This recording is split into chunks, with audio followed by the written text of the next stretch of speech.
Games new to me. Please like and subscribe. Hey guys, Rob here for Games New to Me. Welcome back, good to have you. And today we've got an interstellar video for you as we dive into Nintendo news. Tokyo, investors disappointed by early reviews and sales of the smartphone game Super Mario Run sold more Nintendo company shares Monday, with some analysts expressing concern over the game's payment model. Nintendo shares finished down 7.1% in the Tokyo Stock Exchange trading, which means the further extending of Nintendo's losing streak to 5 days. During those 5 days, Nintendo stock has fallen more than 16%, according to the Wall Street Journal. A Nintendo spokesperson told the Wall Street Journal that the company has no plans to launch additional content for Super Mario Run that includes free and paid DLC. Both of which seem like possibilities given that Nintendo has, like the rest of the industry, begun supporting its console and portable games with such content. Is the poor performance of Super Mario Run really the cause of the decline in Nintendo's free fall on the stock market, or is there more to it than that?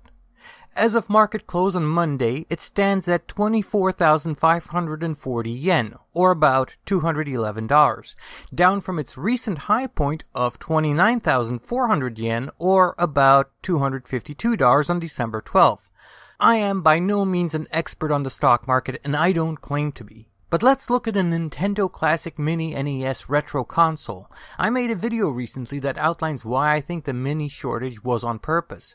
I also said in that video, which I will have linked in the description below, that this practice of creating manufactured shortages was extremely negative towards consumers. Now, Nintendo claims that the mini shortage was just a mistake and that they are rectifying the matter as quickly as possible. Let me ask an open-ended question. Does any of that make a difference at this point? Whether the shortage is intentional or whether the shortage is a mistake, and coupled with the missteps of the Super Mario Run, isn't that enough to make investors a little unhappy with the direction Nintendo is heading in? Look, if it was an actual mistake that caused the shortage at Christmas time, then that just shows investors that Nintendo don't know what they are doing. If the shortage is intentional, that just tells investors that Nintendo is not consumer-friendly and has bad judgment. Either way, it's not the kind of thing investors like to hear. To Nintendo, I say this: it's not impossible to be sly like a fox, but it is very much possible to outfox yourself into a real-world problem with real-world consequences. While I reserve judgment on the Nintendo Switch, a pseudo-hybrid console that's also portable, the fact remains that Nintendo has been, console generation after console generation, been behind its peers. They have been producing severely underpowered equipment for over a decade now. The Switch, apparently, while more powerful than the Wii U, is still not as powerful as the base PlayStation 4 or the Xbox One.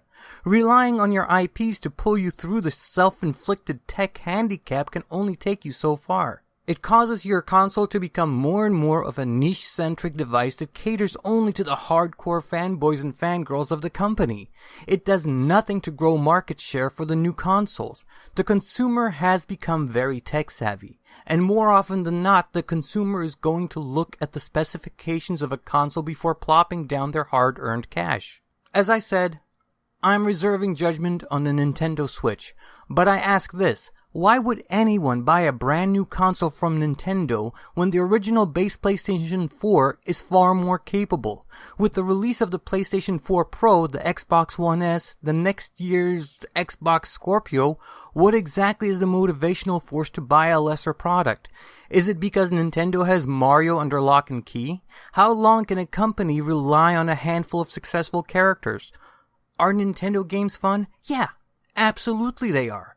The problem is that you've got third-party developers creating games for vastly more powerful systems, and if Nintendo is to hope to score any of those titles for their system, the quality of the game, in graphics and in fidelity, are going to suffer. Look, Nintendo has a very long history of unsavory business practices. Back in the 80s, they basically monopolized, bound and gagged third-party developers to only release games for the Nintendo system. Those days are long gone, and Nintendo needs to realize that it has fallen dramatically in the hierarchical pecking order. As things stand, you've got Sony and their PlayStation family of consoles, and Microsoft and their collection of consoles basically being neck and neck. Nintendo is barely even in the race. Now, I started out this video talking about Nintendo and Super Mario Run, which has not lived up to expectations. That is the reason being given for a Nintendo stone-like drop in the stock market. If we think about this logically, is it really just because Super Mario Run is underperforming? Or is it because Nintendo see themselves as a powerhouse they no longer are? The mouse that is trying to roar, if you will. It's been one thing after another with Nintendo. It's something that isn't a new phenomenon. In fact, it's been building since after the introduction of the original Wii, followed by the dramatic disaster that was the marketing efforts for the Wii U. That one always gets me. How can you do absolutely nothing to inform the general consumer out there that you've got a new console coming out? You know what? Many people thought that the Wii U was some sort of accessory to the Wii and completely ignored it because Nintendo, in yet another miscalculated blunder, failed to inform the consumer. It's been nothing but mild hills and deep valleys for the company since then, and they aren't doing themselves any favors by continuing to be very hostile towards consumers with, and it doesn't even matter at this point, real or manufactured shortages of the classic Mini. And if you think that the Mini is the only example of such practices by Nintendo, allow me to remind you that the exact same thing happened with Amiibos a year ago at Christmas time. How about that? Thanks for watching, guys. Let me know what you think of this latest drama from Nintendo in the comments below. I read and respond to comments, so let's have a conversation about this. To my subscribers, thank you so very much for your support. It means the world to me, and I want you to know that. If you're new to this channel, just stumbled across this video, or me, won't you please hit that brightly colored and enticing subscribe button and give me a chance to win you over full time? You'll not only be helping to grow a superb community of gamers, you'll not only have my gratitude, but you'll always be notified whenever a new video goes up on the channel. This is Rob for Games New to Me saying, Nintendo, I'm starting to fear you're a lost cause and on the verge of extinction. Until next time, guys, be good to each other, and I'll catch you next time. Take care. Bye-bye.